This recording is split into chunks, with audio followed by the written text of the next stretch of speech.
तो दोस्तों, welcome to forex Raja, your channel for USD INR analysis. Hindi वाले एक सेकेंड रुक जाए। For those people looking for English translation of this analysis, please forward the video to the middle of the video till the end is the English translation of this analysis. दोस्तों आइए आज देखते हैं क्या हुआ। मैंने कल एनालिसिस नहीं डाला था दोस्तों, क्योंकि थोड़ा लेट हो गया था, और 16th का जो एनालिसिस मैंने डाला था वही एनालिसिस फॉलो करना था, और एग्जैक्टली वैसा ही हुआ।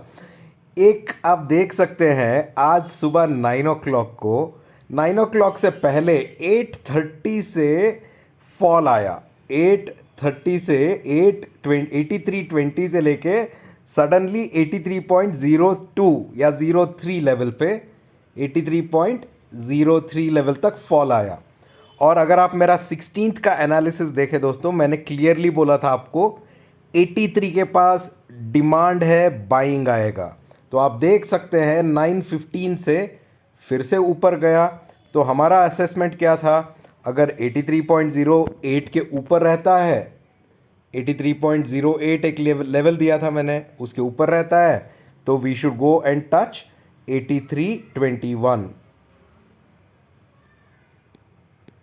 राइट। 83.08 के ऊपर पहले लेवल बोला था 83.11, 83.11 के ऊपर जाएगा तो 83.21, राइट। 83.08 के ऊपर गया, 83.11 के ऊपर गया, बट रेसिस्टेंस अभी आ रहा है 83.14 के पास दोस्तों।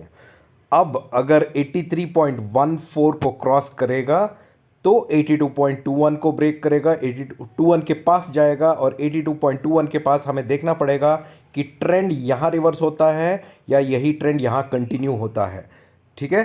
तो ये एक नया, क्योंकि आज देखिए फर्स्ट टाइम हिट हुआ 83.14, रिवर्स हुआ, फिर से 83.14 हिट हुआ, रिवर्स हुआ, बट जब रिवर्स हुआ नीचे आया, फिर से 83.34 के पास सपोर्ट लिया, फिर से रिवर्स हुआ, फिर से 83.14 कॉन्कर करने का कोशिश किया, फिर रिवर्स हुआ। तो आप देख सकते हैं यहाँ पे already 3 rejections but 3 approaches already बन चुके हैं, मतलब 3 बार कोशिश बन चुका है। और जब एक कोशिश होती है ना दोस्तों, तब टूटने के आसार ज़्यादा होते हैं। तो या वो कोशिश ऊपर के तरफ हो या नीचे के तरफ, फ़र्क नहीं पड़ता। अगर नीचे के तरफ कोशिश हो रही है तो नीचे जाएगा, ऊपर की तरफ कोशिश हो रही है तो ऊपर ही जाएगा दोस्तों, ठीक है। तो ये था मोटा मोटा आज का ट्रेड, बहुत ही फ्लैट था। मैंने तो 2 ट्रेड लिए थे दोस्तों खुद का।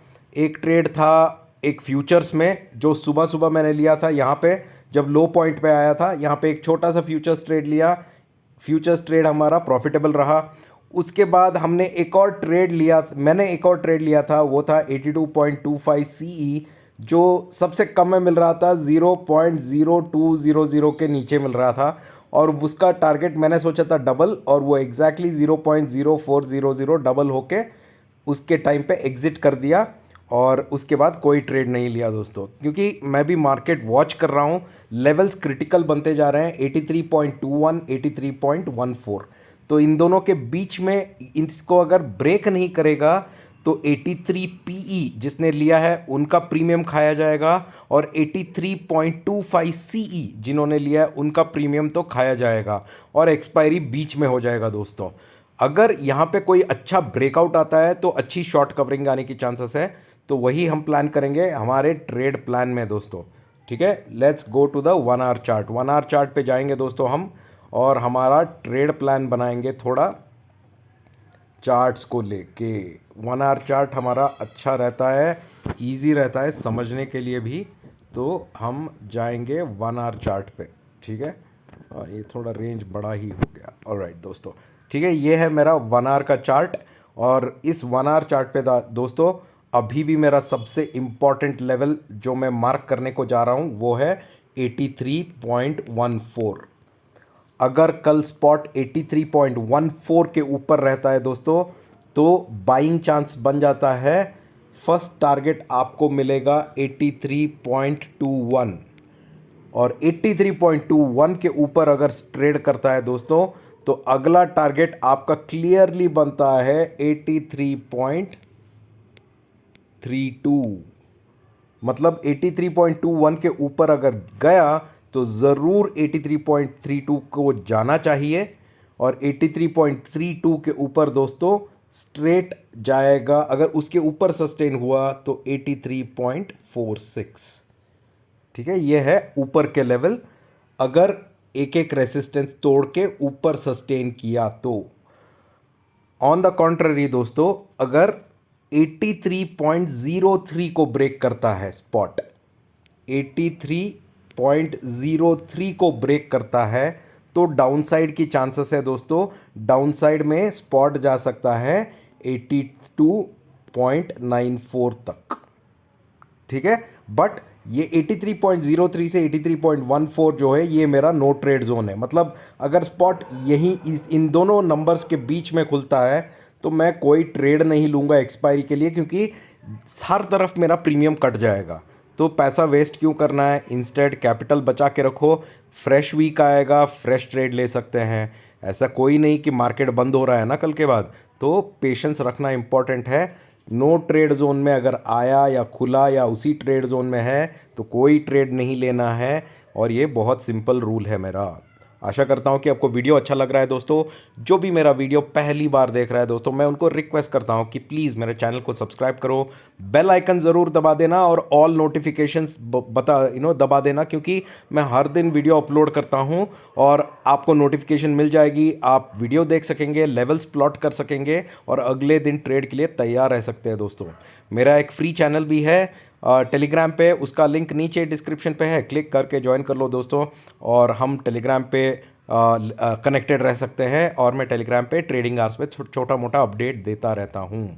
ठीक है, now let's do the analysis in English. So hi friends, welcome to forex Raja, your channel for USD INR analysis.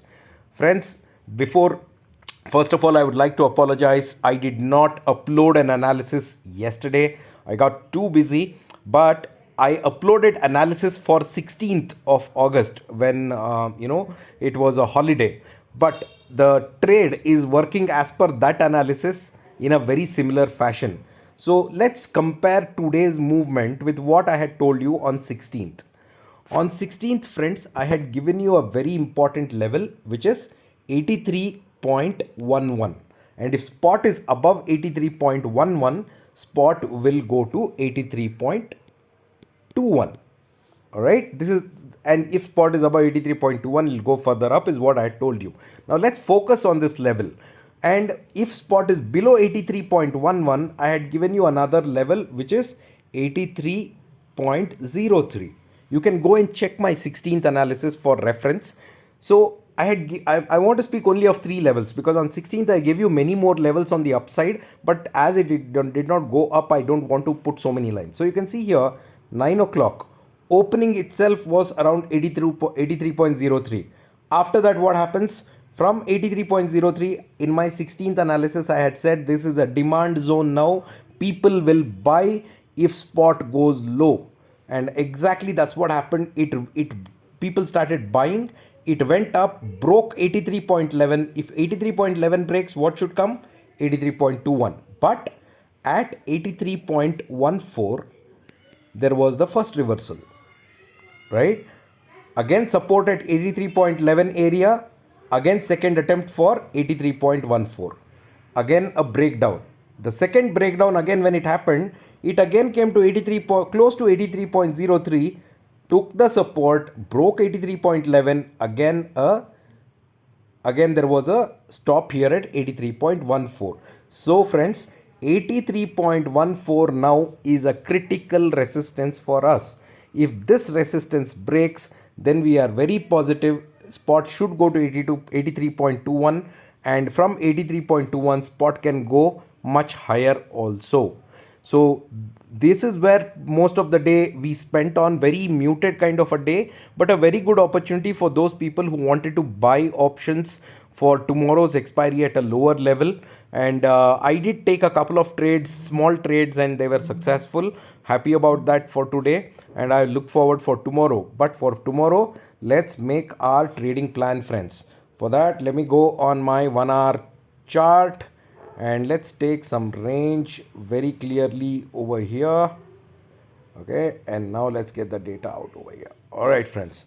Now, for tomorrow, friends, very clearly an important level that we will be watching out is 83.14.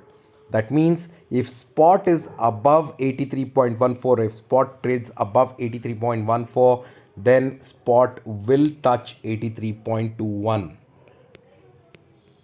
And if spot trades above 83.21, the next level spot will go to is 83.32, or should go to is 83.32. And if spot trades above 83.32, it will directly go to 83.46. Okay, these are uncharted territories, so movement will be fast. You got to be very careful. Now, in case spot is below 83.14 or 83.14, then there is an immediate support, small supports or immediate support at 83.08, and spot also has a support at 83.03. So for me, if spot is below 83.14 and if it is going down, for me this is a no trade zone, because it will not break 83. That's how it is looking like right now. And it will just be between 83.113 or 14 and 83, and in that way 83 PE premiums will be eaten up, 83.25 CE premiums will be eaten up, and hence this is a no trade zone. I will not waste my capital or money in any trade. I rather take a fresh trade in the next series, which will start after 12:30. So saving money tomorrow will be the main motto for me, rather than compulsorily taking up some trade and losing money. Alright friends, so this is my trade plan for tomorrow, friends. Hope you liking the analysis. For all the people watching my analysis for the first time, I request you to please watch my last 3-4 days of analysis to get a continuation. At the same time, please do subscribe to my channel and also press the bell icon right next to the subscribe button, and so that every day when I post my video, you will get notified, and you'll never miss my analysis, and you'll at least be ready for you'll at least be prepared, to trade the next day. You should always go prepared with levels to trade the next day. You should never go blank and trade. All right, friends. Thank you so much. We'll see you in the markets tomorrow. Take care. Bye bye.